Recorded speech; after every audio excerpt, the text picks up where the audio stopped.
देश में रिजर्वेशन को लेकर के एक नई बहस छिड़ सकती है।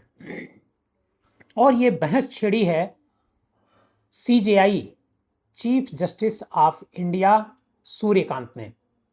सूर्यकांत का एक स्टेटमेंट आया है जिसमें उन्होंने कहा है कि रिजर्वेशन उसे मिलना चाहिए जो आर्थिक तौर पर गरीब है, कमजोर है, या फिर उसे मिलना चाहिए जिसके घर में कोई कमाने वाला नहीं है।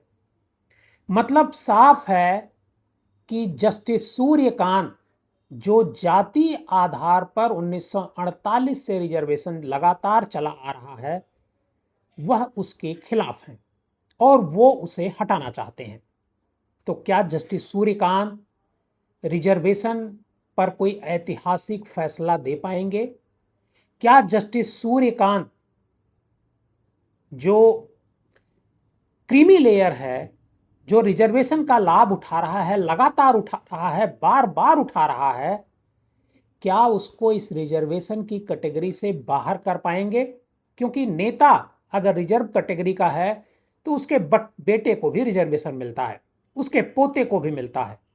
इसी तरीके से अगर कोई अफसर है तो उसे भी रिजर्वेशन मिला, उसके बेटे को मिला, उसकी बेटी को मिला, उसके पोते को मिला। मतलब जितने भी लोग परिवार में हैं, भले वो क्रीमी लेयर में आ गया, लेकिन रिजर्वेशन का हकदार वो हर समय बना रहता है। तो क्या इस रिजर्वेशन को लेकर के जस्टिस सूर्यकांत ने जो कहा है, क्या उसे वो फैसलों में उतार पाएंगे? ये सबसे बड़ा सवाल है। लेकिन चूंकि सीजीआई ने कहा है, इस नाते इस पर चर्चा भी खूब शुरू हो गई है। कहा जा रहा है कि क्या जस्टिस सूर्यकांत देश को एक नई दिशा दे पाएंगे इस बारे में आदेश दे करके।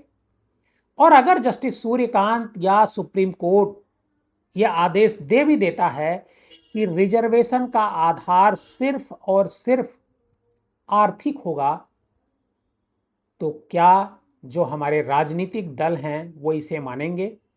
क्या संसद में जा करके इसके लिए अलग से कानून नहीं बनेगा? ये सब बहुत सारे सवाल हैं, लेकिन बहस अब एक बार शुरू हो गई है। देखिए क्या होता है।